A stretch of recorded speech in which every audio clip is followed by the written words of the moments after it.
Assalamualaikum warahmatullahi wabarakatuh.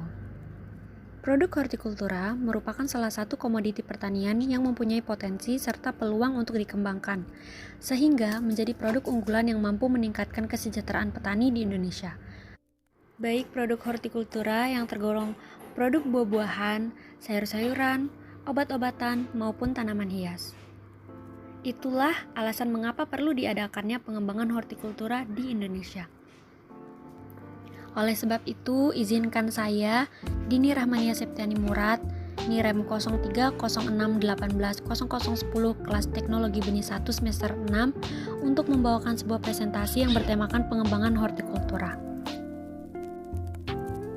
Pengembangan hortikultura memiliki beberapa tujuan, diantaranya meningkatkan produksi, produktivitas dan mutu hasil pertanian, mengembangkan keanekaragaman usaha pertanian yang menjamin kelestarian fungsi dan manfaat lahan, menciptakan lapangan kerja, meningkatkan efektivitas dan efisiensi pelayanan, meningkatkan kesempatan berusaha, dan meningkatkan pendapatan masyarakat dan negara, meningkatkan kesejahteraan, kualitas hidup, kapasitas ekonomi dan sosial masyarakat petani, meningkatkan ikatan masyarakat di sekitar kawasan yang memiliki tanggung jawab untuk menjaga kelestarian dan keamanannya. Beberapa potensi tanaman hortikultura diantaranya, yang pertama, ketersediaan payung hukum. Sejumlah undang-undang peraturan pemerintah maupun peraturan Menteri Pertanian atau Permentan yang menjadi modal penting dalam penyusunan kebijakan pengembangan hortikultura diantaranya Undang-Undang Nomor 12 Tahun 1992 tentang Budidaya Pertanian, Undang-Undang Nomor 13 Tahun 2010 tentang Hortikultura.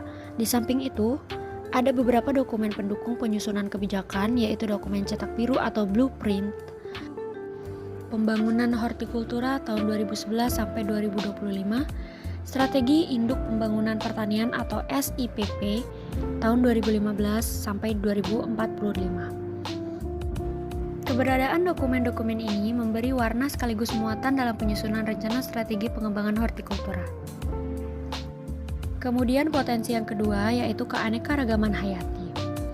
Geografi Indonesia yang berada di jalur khatulistiwa memberikan keunggulan komparatif karena lingkungan yang kondusif bagi pertumbuhan keanekaragaman hortikultura.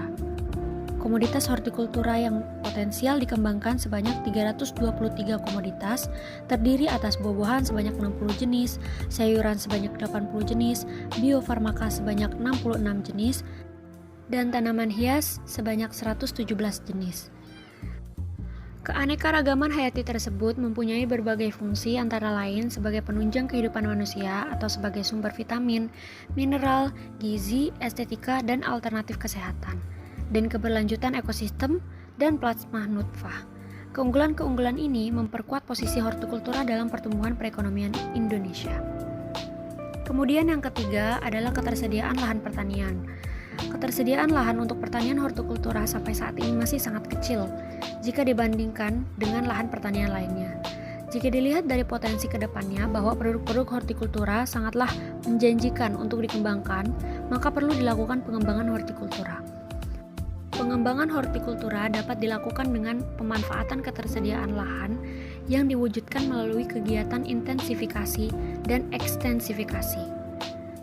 Selain pemanfaatan ketersediaan lahan, perlu juga dilakukan pemerataan pertumbuhan wilayah melalui agribisnis hortikultura yang tetap mempertimbangkan pemanfaatan lokasi antara di Pulau Jawa dan luar Pulau Jawa. Di lain pihak, Indonesia mempunyai tipe lahan yang sangat beragam, seperti sawah, lahan kering, rawa, lebak, pasang surut, dan gambut. Keragaman tipe ini berpotensi untuk dikembangkan hortikultura. Potensi sumber daya ini harus dikelola dengan baik pemanfaatannya untuk pengembangan hortikultura sebagai alternatif peningkatan pendapatan petani.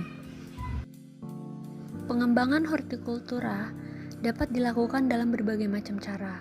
Salah satunya memperhatikan sistem budidaya tanaman. Beberapa sistem budidaya tanaman hortikultura diantaranya, yang pertama, sistem pekarangan. Pada sistem ini, pohon buah-buahan ditanam hanya beberapa pohon bersama dengan tanaman lain seperti sayuran, bunga, maupun tanaman biofarmaka. Buah-buahan yang biasanya dibudidayakan di pekarangan antara lain adalah mangga, rambutan, pisang, nanas, nangka, jambu air, jambu biji, belimbing, pepaya, dan durian.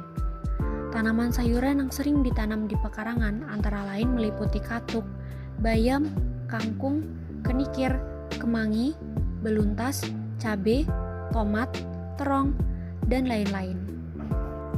Yang kedua adalah sistem hutan kebun campuran. Pada sistem ini, pohon buah-buahan ditanam di kebun ialah lahan kering di luar desa secara bersama-sama dengan pohon-pohon tanaman lain. Tanaman buah yang dibudidayakan dengan sistem ini meliputi antara lain manggis, duku, durian, rambutan, dan kelengkeng. Beberapa sayuran dan tanaman biofarmaka sering tumbuh di bawah atau di antara pohon buah-buahan, antara lain meliputi temu-temuan, singkong, dan lain-lain. Yang ketiga adalah sistem monokultur buah-buahan skala kecil. Pada sistem ini, tanaman hortikultura dibudidayakan di kebun, lahan kering, lahan sawah yang dikeringkan pada musim kemarau secara intensif dengan pengelolaan yang baik. Buah-buahan yang dibudidayakan antara lain meliputi pepaya, pisang, nanas, jeruk, belimbing, sirsak, jambu biji, mangga, rambutan, dan apel. Kemudian yang keempat adalah sistem tumpang sari antar pohon buah-buahan dengan tanaman lain. Pada sistem ini, di antara pohon buah-buahan yang ditanam masih ditanami tanaman semusim. Sebagai contoh adalah mangga di Indramayu yang ditanam di sawah sehingga di antara tanaman mangga masih ditanami padi. Pada kebun mangga di beberapa daerah juga ditumpang sarikan dengan tanaman lain seperti kacang tanah, cabai, dan tomat pada saat tanaman mangga masih muda. Kemudian yang kelima adalah sistem perkebunan buah. Sistem ini dikelola oleh perusahaan agribisnis. Tanaman buah dibudidayakan secara monokultur dengan skala luas dan pengelolaan yang intensif. Sistem ini menghasilkan buah dengan mutu tinggi dan seragam. Buah yang diproduksi dengan sistem ini meliputi nanas, pisang, mangga, jeruk, dan markisa. Kemudian sistem budidaya tanaman hortikultura yang keenam, yaitu sistem produksi hortikultura semusim. Pada sistem ini, dibudidayakan tanaman semusim seperti berbagai jenis sayuran dan bunga, buah semangka, melon, dan lain-lain. Selanjutnya, sistem produksi intensif. Sistem ini dikembangkan untuk mengusahakan buah-buahan, sayuran, dan bunga yang berasal dari daerah temperate seperti melon, stroberi, anggur, paprika, tomat, carnation, dan lain-lain. Sistem ini juga meliputi sistem produksi hidroponik. Kemudian yang terakhir adalah sistem produksi hortikultura organik. Akhir-akhir ini, sistem ini menjadi kecenderungan dalam produksi sayuran. Banyak konsumen yang menghendaki sayuran dan buah organik. Untuk buah-buahan tertentu seperti durian, rambutan, sawo, manggis, kedondong, karena sebagian besar diusahakan secara agroforestry dan di pekarangan, biasanya organik atau tidak dipupuk dan tidak disemprot pestisida. Sekian materi yang dapat saya sampaikan. Semoga materi ini dapat bermanfaat bagi kita semua. Terima kasih. Wassalamualaikum warahmatullahi wabarakatuh.